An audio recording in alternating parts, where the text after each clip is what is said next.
Hello मेरे dear student, स्वागत है आपका अपने YouTube channel dream science coaching पे। मैं अली सर आज आप लोग के बीच क्लास 8 के हिंदी विषय के जो 14 तारीख को एग्ज़ाम हुआ है उसके आंसर की के साथ आप लोग को इस वीडियो में सही सही उत्तर बताएंगे, जिससे कि आप मिला सके कि आपने अपने एग्ज़ामिनेशन में कितना सही प्रश्नों का उत्तर दिया है और कौन सा गलत हो गया। गलत हो गया तो फिक्र नहीं करना है, क्योंकि आपको सही जानने का मौका मिल जाएगा उस बहाने, और अगले एग्ज़ाम के लिए थोड़ा अलर्ट हो जाए कि आप गलती कम से कम करें। तो चलिए प्यारे बच्चों स्टार्ट करते हैं। यहाँ रहा आपका प्रश्न। आप यहाँ पर देख सकते हैं, पहला प्रश्न यहाँ है, बोल रहा है कोष्टक में दिए गए शब्दों में से सही शब्द चुनकर रिक्त स्थानों की पूर्ति कीजिए। और ये 5 प्रश्न हैं और 2-2 नंबर के हैं, टोटल 10 नंबर के ये प्रश्न हैं। ऑप्शन आपका ये रहा इस बीच में, इसी में से आपको जो क्या करना, सेलेक्ट करना इसमें किस में सही ऑप्शन को सेट करें कि कथन सही हो जाए। तो चलिए यहाँ पर देखते हैं। पहला जो आप देख रहे हैं, जो बूढ़ी नानी हो जाएगा, इसमें क्या हो जाएगा, नानी हो जाएगा, है ना। स्वच्छंद लुटाकर, क्या स्वच्छंद लुटाकर प्यार चले, कांचो दूध पियावत पची पची देती ना माखन रोटी। चौथा, सभी साइकिल सीखने वाली महिलाएं रविवार को इकट्ठा हुई थी। मेजर डगलस मेरे पड़ोसी हैं। अगला प्रश्न जो कि स्तंभ मिलाने वाला है, आप यहाँ पर देख सकते हैं इसका सही चरण जो है आपका, जो यहाँ पर दिया गया है, इसमें तो सारा आंसर आपको बता दिए गए हैं। देख रहे हैं ना, पहला का डी से मिलाएंगे, दूसरा का सी से मिलाएंगे, तीसरा का ई से, चौथा का बी से और पाँचवा का ए से, है ना। तो यहाँ पर आपको यहाँ भी देख सकते हैं, पहला का क्या किससे था, क्या निराश हुए, तो ये हजारी प्रसाद द्विवेदी का हो जाएगा ना। इसका मिलान अगर हम कर दें तो इसका आप करेंगे डी से, भगवान के डाकिए, ये हो जाएगा रामधारी सिंह दिनकर। सुदामा चरित पाठ की भाषा ब्रज भाषा थी। बाज की मृत्यु पर आंसू बहा रही है, कौन बहा रही है, तो लहरें बहा रही है। शासक का अर्थ क्या हो जाएगा, तो कठिनाई में पड़ना। हम लोग तीसरे प्रश्न की तरफ बढ़ते हैं, जो कि ऑब्जेक्टिव, इसमें 4 ऑप्शन में से एक सही विकल्प को चुनना है। हर एक प्रश्न के लिए 4-4 ऑप्शन हैं और इनमें से एक सही है। तो पहला देखते हैं, क्या है प्रश्न, लेखक ने बस को देखा। लेखक ने बस को देखा तो श्रद्धा उम्र पड़ी, क्योंकि बस कैसी थी, पुरानी थी।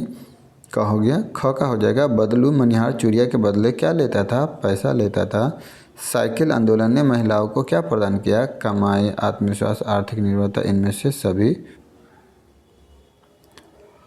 उसके बाद अगला है, जब कभी साहस और वीरता के गीत गाए जाएंगे तब किसका नाम गर्व और श्रद्धा से लिया जाएगा, तो बाज का, है ना। कितना, झूठी में विराम चिन्ह है, झूठी जो है इसमें जो देख रहे हैं विराम चिन्ह है ना, डबल ये उद्धरण चिन्ह, तो दोहरा उद्धरण चिन्ह, इसको डबल इन्वर्टेड कमा बोलते हैं ना, हिंदी में सिंगल रहता था, सिंगल इन्वर्टेड कमा।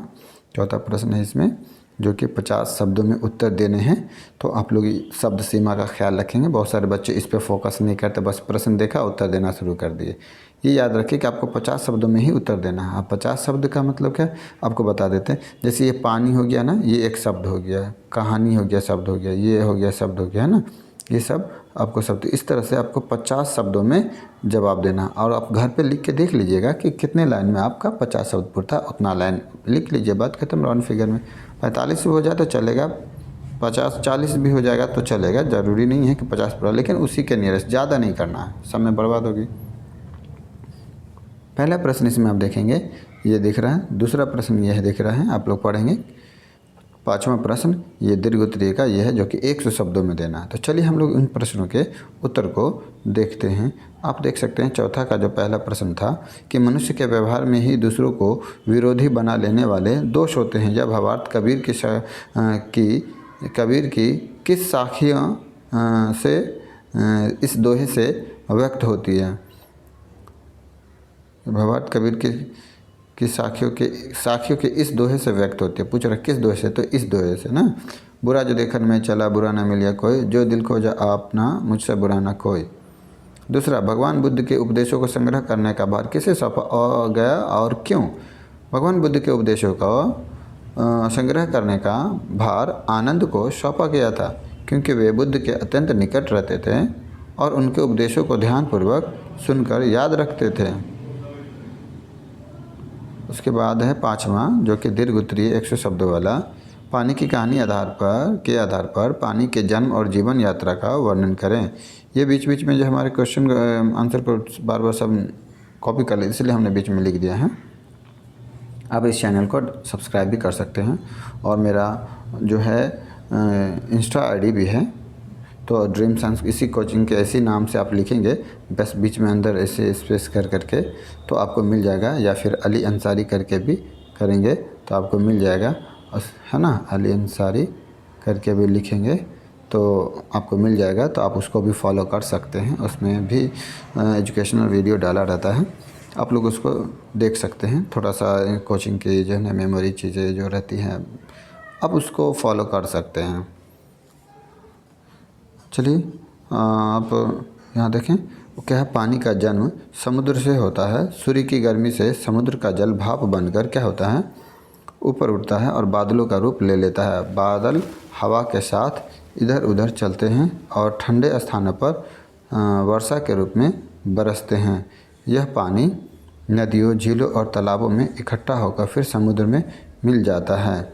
इस प्रकार पानी की यात्रा लगातार चलती और यही जल पृथ्वी पर जीवन को बनाए रखता है। तो चलिए मैं डियर स्टूडेंट, अगर आप चाहते हैं हमारे इंस्टा आईडी को फॉलो करना, तो मैं आपको थोड़ा सा इसमें बता देता हूँ कि इंस्टा आईडी को थोड़ा सा हमें उतना इसकी नॉलेज नहीं है कि किस तरह से, लेकिन मैं आपको डायरेक्ट बता देता हूँ कि ये आपका इंस्टाग्राम खोलेंगे आप तो हमारा ये कोचिंग वाला चैनल है।